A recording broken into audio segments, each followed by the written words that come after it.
নবীর সাহাবী হযরত আলী রাদিয়াল্লাহু তাআলা, তিনি একদিন খেজুরের বাগানে গিয়েছিলেন পরিদর্শন করার জন্য। পরিদর্শন করে, বিশাল বড় খেজুরের বাগান, তো পরিদর্শন করে একটু পেরেশান হয়ে গেল। একটা খেজুরের গাছের নিচে পেরেশান হওয়ার পর একটু রেস্ট করতেছেন, বিশ্রাম করতেছেন, আরাম করতেছেন। জোরে কোন সুবহানাল্লাহ। একদল জিন উড়ালতেছে। ওই জিনগুলা পেটের খিদায় উড়ালতে ওই হযরতে আলী রাদিয়াল্লাহু তাআলা আনহুর খেজুরের বাগানে গিয়ে প্রবেশ করলেন। উড়ালতেছে আর পাকা খেজুরগুলো খাইতেছে। যেই মাত্র পেট ভরে গেছে, খেজুরের বাগান থেকে বের হয়ে যাবে, এমন সময় দেখা যায় ওই জিনদের মধ্যে একটা দুষ্ট জিন ছিল। কি জিন? মানুষের মধ্যে যেমন ভালো আছে, দুষ্ট আছে, আছে না নাই? তেমনি ভাবে জিন জাতির মধ্যে ভালো আছে, দুষ্ট আছে, আছে না নাই? দেখবেন আপনার এলাকায় যদি কাউকে জিনে ধরে, আবুল তাবুল মারতে, কথা কোন ঠিক কিনা? জিনের শক্তি কম না বেশি? কেমন বেশি জানেননি? যদি কাউকে ধরে, পুরুষ হোক মহিলা হোক, আর কোনো মেয়ে আসার যদি গিয়া বলে, রে বা তুমি খান থেকে আইসো রে বা, আমি মুখ টিলার থেকে আইসি রে বা, কেন আইসো বা? ওই আইসি বা, আমার খানির দরকার। বলে কি কি খাইবা তুমি? কি দিলে তুমি চলে যাইবা? 2.5 মণ মিষ্টি লাগবো বা। দেখছিনি তার চাহিদাটা কি? তাহলে তার শক্তিটা কেমন, তার খানিটা কেমন, কথা কোন ঠিক কিনা? 2.5 মণ মিষ্টি দেওয়া কি সম্ভব নেই? মৌলভীবাজারে বা পুরা টাউনে যদি ঘুরেন 2.5 মণ মিষ্টি মিলবো নি বা? এক চাহিদাটা কি? ওই জিন, দুষ্ট একটা জিন ওড়ালতেছে আর চলে যাচ্ছে। এমন সময় দুষ্ট জিনটা নিচের দিকে তাকায় দেখে গো, হযরত আলী রাদিয়াল্লাহু তাআলা আনহুকে চিনে নাই। না চেনা করছে কি জানেননি? ওই হযরত আলী রাদিয়াল্লাহু তাআলা আনহু নিচের দিকে মাথা দিয়ে আমার মাওলার জিকির করতেছে, লা ইলাহা ইল্লাল্লাহ, লা ইলাহা ইল্লাল্লাহ, লা ইলাহা। এইভাবে জিকির করতেছে। দুষ্ট জিন্না করছে কি জানেননি? হযরত আলী রাদিয়াল্লাহু তাআলা আনহু মাথার মধ্যে পিছন দিকে একটা তাপ্পড় মারছে।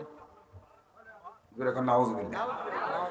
যেই মাত্র একটা তাপ্পড় মারলো, হযরত আলী রাদিয়াল্লাহু তাআলা আনহু মাথা উপর দিকে উত্তোলন করে তাকায় দেখে, রে হাই রে, দুষ্ট একটা জিনটাই বুঝে আমার একটা তাপ্পড় মারলো।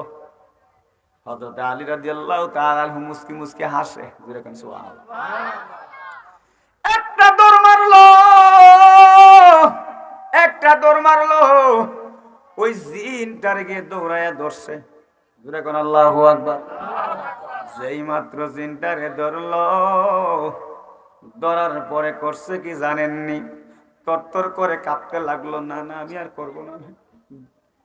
বাপ ধরছে কিনা আমি বুঝছি না, বুঝছো না? বুঝি জায়গা মতোই মরছ, আর বুঝে জায়গা পাইছত না, তাপ্পড় দিবা।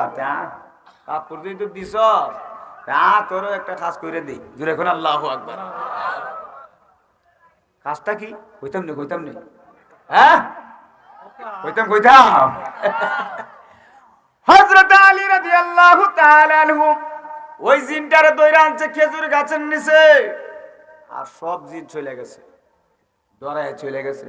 বাবারে আমরাই নেবার ধরে শের আলী, যিনাকে আল্লাহর বাঘ বলা হইতো। যেরকম সুবহানাল্লাহ।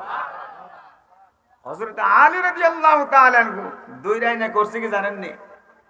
খেজুর গাছ থেকে একটা খেজুরের পাতা নিছে। আপনার এলাকায় যদি চোর ডাকাত ধরা হয়, কি দিয়া বাঁধবে? রশি দিয়া অথবা লোহার শিকল দিয়া, কথা কোন ঠিক কিনা? ওই জিনটারে হযরত আলী রাদিয়াল্লাহু তাআলা আনহু ধরার পর করছে কি জানেননি? খেজুর গাছ থেকে একটা পাতা টান দিয়া ছিঁড়লেন। সিরা জিনের 2টা হাত পিছন দিকে নিছে। জোরে কোন আল্লাহু আকবার। 2টা হাত পিছন দিকে নিয়ে রে বাবা, ওই জিনটার হাতের মধ্যে বান দিছে, বান। জোরে কোন আল্লাহু আকবার। চোর ডাকাত রশি দিয়া লোহার শিকল দিয়া বাইদা রাখা যায় না। আর হযরতে আলী জিনের পিছন দিকে হাত নিয়ে খেজুর পাতা দিয়া বান দিছে। বানটা কেমন হইছে?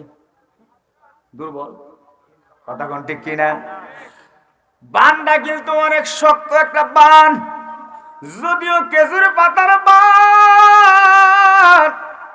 হযরত আলী রাদিয়াল্লাহু তাআলা ডাক দিয়া বলে, রে জিন, এ দুষ্ট জিন, মরবার বুঝি আর জায়গা পাইলি না?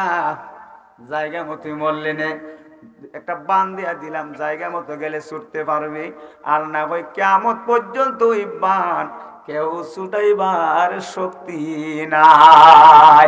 চিৎকার করে আল্লাহু আকবার।